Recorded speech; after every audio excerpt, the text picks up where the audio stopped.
This is called Dirty Down Heart Song.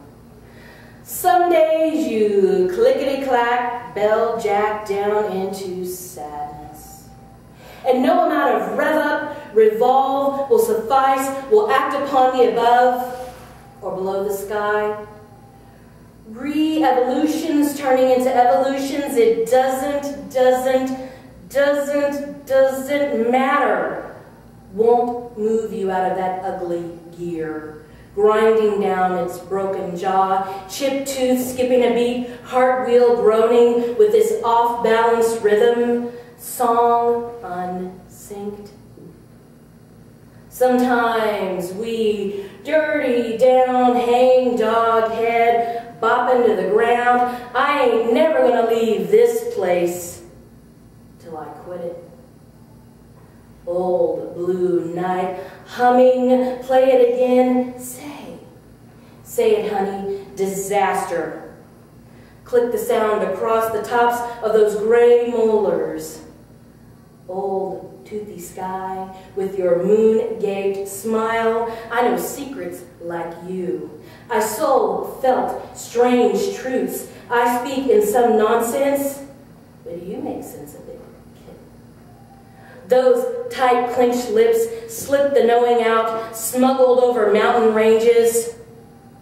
Oh, my sweetheart of the clucking tongues, I know your dreams. I hear your worry. And we ain't never gonna leave this place till you quit it. So wind up.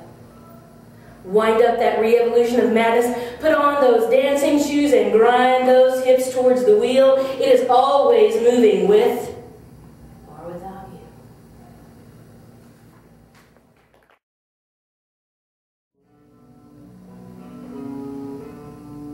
There is a blueness in her evening heart, which will not green with the return of summer, but continues to wither, browning with August and its unforgiving silences. It's the smell of sunflowers fading, then rotting on the kitchen table. It's the shades of memory laying their shadows across sagging back porches where all the folks sit and talk of nothings as if they were everything. She works hard to ignore their whispers, which scuttle under the screen door and into that small gap between a woman's heart and its misery. Their innuendos are a pestilence of swarming proportions in her untilled mind. She will build her beautiful wall again and again. She will gather all the stray strings of her heart and wind them into a ball of solitude. Now there will be no accidental unraveling of secrets. She has selected this space to make a shrine to this hesitation, an altar to oppose the good opinion of the masses gathering outside her hinged heart.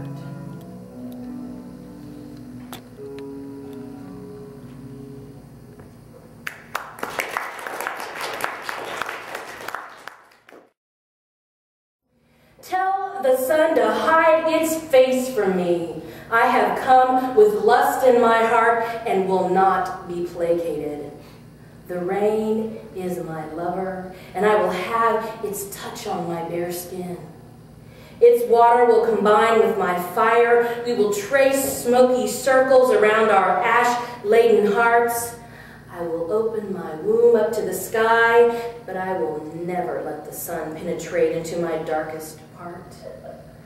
I will stretch my aching body across the night sky where the sharp edges of stars prick my goosebumped flesh. Comets will sail through my limp fingers, and I will be the queen of the summer night until winter comes and pierces my side.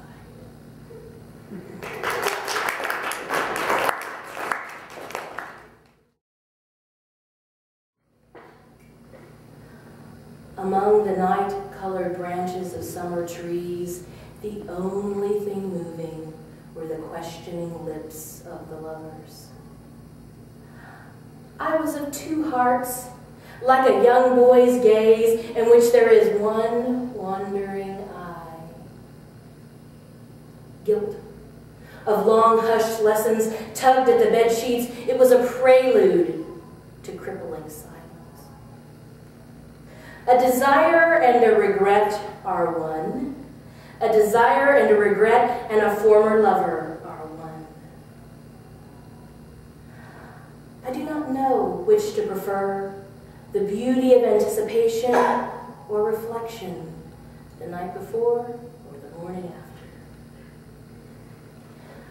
after. Night draped sighs across the bodies of the lovers, and their breath rising and falling in sleep, puppeted shadows on the moonlit walls, dreams intertwined over their heads, an understandable casualty. Oh, long silent gang of ex-boyfriends, why do you come for me on this almost Ides of February, a holiday honoring a multitude of massacres?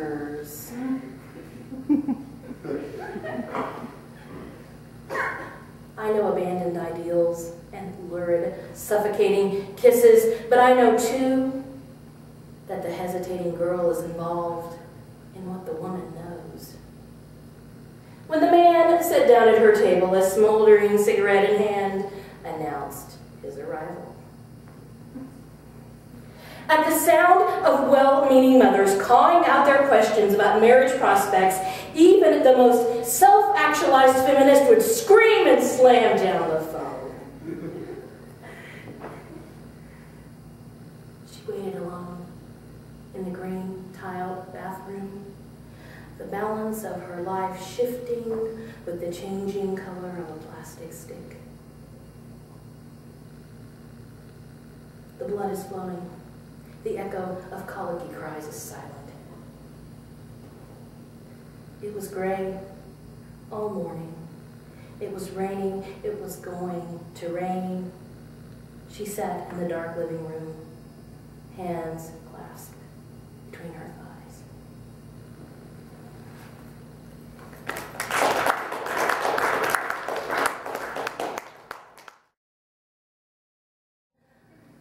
Late summer rain washed earthworms up onto the driveway where they fried for a week on a bird shit splattered concrete griddle until they were crisp, curly alphabet shapes.